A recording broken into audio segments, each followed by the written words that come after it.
Well, today is a good day because the Patriots won in yesterday's game versus the Texans. I literally thought that we were probably going to lose because that's how most of the games have gone this season. Usually, when they're not playing good, they've just continued to not play good throughout the games, like versus the Saints.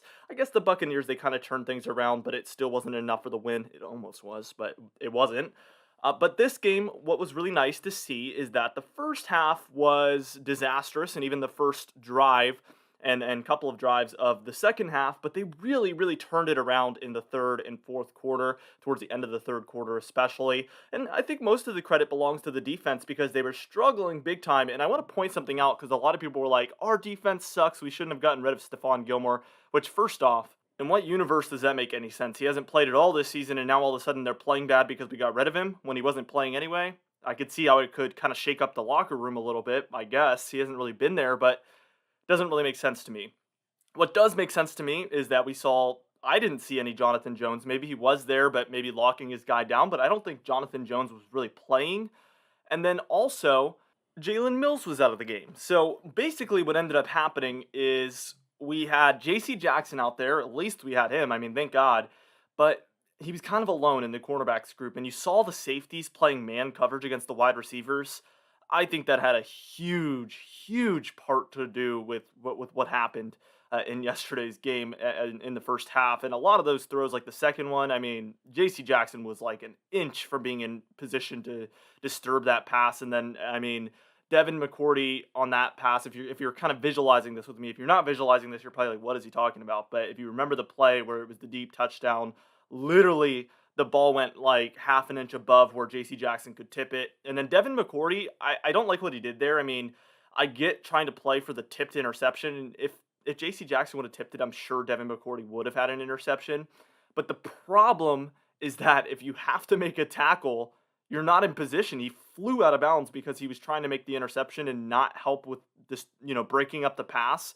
I think the first priority should be making sure that they don't catch it, and then, as a bonus, if you're in position for an interception, I mean, obviously go for that. But he sacrificed being able to make a tackle to be able to possibly make an interception, and I just think it was a bad play on Devin McCourty's part. Unfortunately, we all love Devin McCourty, but that was just weird. And obviously, we gave up a long touchdown. We made a guy that has not looked that good look really good in the first half, and we had no interceptions off of him. It was very weird, and we almost lost to a rookie, which is rare for Bill Belichick. But I think those cornerback problems for the Patriots, and I have no idea why those two guys are out. I haven't really looked into it too much, but hopefully they will be back next week. That is going to be part of what I'm discussing this week, obviously. And then on the offense, obviously the offense didn't actually play too terribly. Mac Jones was actually probably one of the top five worst players on the offense, and it wasn't completely awful. He did have the one interception, and if I remember correctly, this pass was kind of just a low pass, and it was pretty well covered. But I've talked about how most of Mac Jones' mistakes have come when there's literally nobody open and he feels the need to kind of just force a pass because he's got to go somewhere with it. So I feel like they need to be okay with punting it, and they need to really, you know, I think they really need to punch that one home with him. Like, hey, take the sack. It's okay. Hey, we'll punt it. It's okay. Because look, they came back and the interception did not help. The interception definitely did not help. And on top of that, I know a lot of people think that I will never be critical of Mac Jones because I just love him and I don't really care what happens. That is far from the truth. I'm a Patriots fan. I like Mac Jones and I think he's a good quarterback for us. But the problems that I saw yesterday, first off, I think yesterday was his most rookie-like game of his entire rookie career with the Patriots so far. Um, on top of the one interception, I counted about three other interceptable passes throughout the game, and that's a big problem. Several of which came when we were trying to make that game-winning field goal. We thankfully were able to make that game-winning field goal, but almost threw the game away. And we saw similar things versus the Buccaneers, if I remember correctly. Almost threw an interception when we were in position to get one of the touchdowns or something like that late in the game. So in these situations, he's kind of throwing it a little bit less responsibly. So I think that needs to be cleaned up a bit. Regardless, I think that on top of those mistakes, he also kind of countered that with really productive and for the most part, 75% of the time, very accurate passes. It's just on these ones where they're kind of forcing it, where kind of near mistakes and sometimes actual mistakes end up occurring. So I think this is something that can be cleaned up.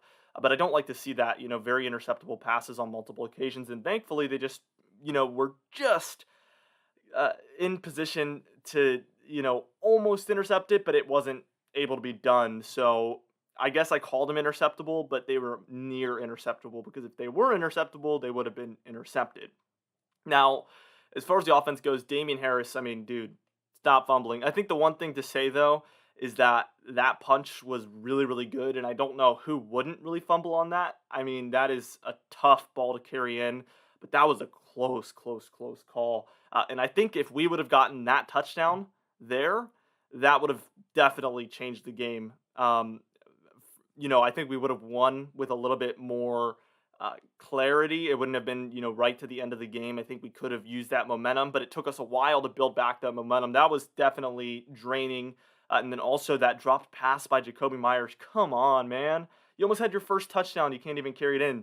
I mean, he's really got to catch that. I think he got in his own head there. And once he starts actually catching touchdowns, I'm sure he's going to be a little less nervous, but he's very eager to catch a touchdown, I think.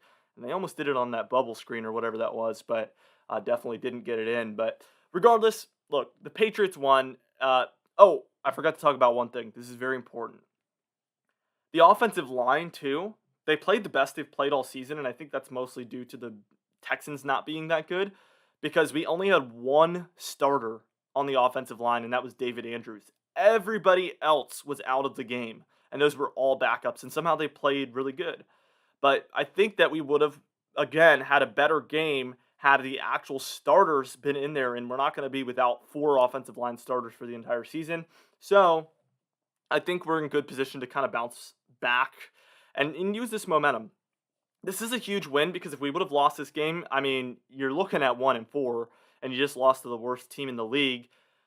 Regardless of the cornerback and the offensive line situations, if we would have lost that game, we'd be in a pretty bad situation. In territory where you can only afford to lose, 1 to 3 more games, and I think it's pretty safe to say they likely will lose 1 to 3 more games at least. So, if you have hopes of making the playoffs, that was a pretty important win, and they were able to pull it off. Now we have to play the Cowboys, which is going to be a much tougher opponent for sure, especially with their run game, because obviously that's been the Patriots' struggle. And I've heard their defense is pretty good as well. Overall, they're a pretty good team. So this is going to be one of the tougher games coming up, and we're going to have to talk about that this week. Anyway, thank you so much for watching. Be sure to smash that like button, leave a comment down below, and subscribe for the best Patriots content on YouTube. See you guys in the next video.